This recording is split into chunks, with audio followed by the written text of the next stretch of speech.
In no particular order, at the top of the shortlist, we have Cristiano Ronaldo. And I think that that is more than well deserved. I mean, this guy, he's one of the top two best players in the world. And what's mad is that Ronaldo is still at that level even though he's 34 years old. When you think of a player who scores goals, Ronaldo is probably the first player that comes to your mind. His most notable performance of 2019 is probably his performance against Atletico Madrid in the Champions League, where he scored a hat-trick to take Juve into the quarter-final. Next up on the shortlist, we have Matthijs de Ligt, and again, I think this is well deserved. De Ligt was a big part of that golden Ajax team that did so well in the Champions League this season. Matthijs de Ligt is a 19-year-old centre-back. Now, usually the case with young defenders is that, they're quite immature in the sense that when they go in for the challenge, for the tackle, they're usually quite rash. But de Ligt is the complete opposite. He led by example. He led that Ajax defense.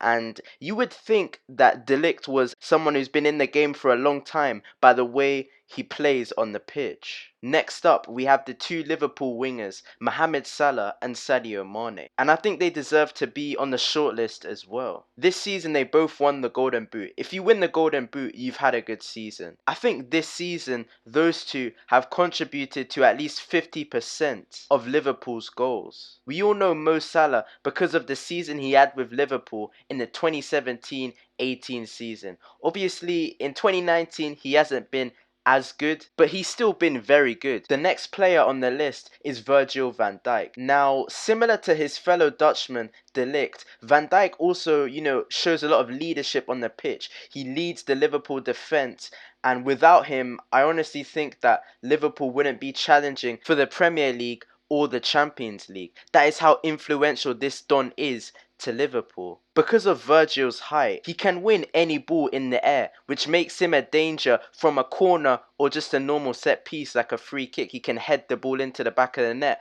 when the ball gets played in, and when the opposition try to lob the ball to an attacker, Virgil can just head the ball away. Van Dijk is like three defenders rolled into one. His incredible leadership revolutionized that Liverpool defense. I saw a stat or something online that said that Van Dijk has not been dribbled past once this season, which is just incredible to think about. I personally think that Van Dijk should win the award because of all the things that I've mentioned about him in this little section. The next player on the shortlist is Lionel Messi. After Van Dijk, I think that Lionel would be my second choice to win the award. This guy just straight up carries Barcelona. He carried Barcelona to the Champions League semi-finals this season. And yeah, Barcelona is just Messi FC. Next up on the list, we have Frenkie de Jong, another player who was part of the Ajax team that did so well this year. Similar to de Ligt, de Jong played a big part in Ajax's performances in 2019. Because of how he contributed to Ajax's brilliant performances this year, I would say that de Jong's place on the shortlist is well deserved. The next player on the shortlist is Kylian Mbappe. I can see why FIFA decided to put Mbappe on there. Kylian is widely considered to be one of the best players in the world. He's a brilliant attacker. He can play as a striker and also as a right winger. And there's another right winger that I believe should be on the shortlist instead of him. And that man goes by the name of Bernardo Silva. He was a key player for Man City this season. Man City are a team that won 4 competitions this season: the Premier League, the Carabao Cup, the FA Cup, and the Community Shield. And they are also a team that plays in the best league in the world. The league that Kylian Mbappe plays in is the Ligue 1, a farmers league. Don't get me wrong, Kylian has still played very well for PSG this season. But I think Bernardo Silva deserves to be on the shortlist more because of the harder opponents that he's faced. FIFA's decision to put Harry Kane on the shortlist is quite controversial. Harry Kane is a fantastic striker. I'm not denying that. And this is coming from someone who supports Arsenal, the arch rivals of Tottenham, which is obviously the team that Harry Kane plays for.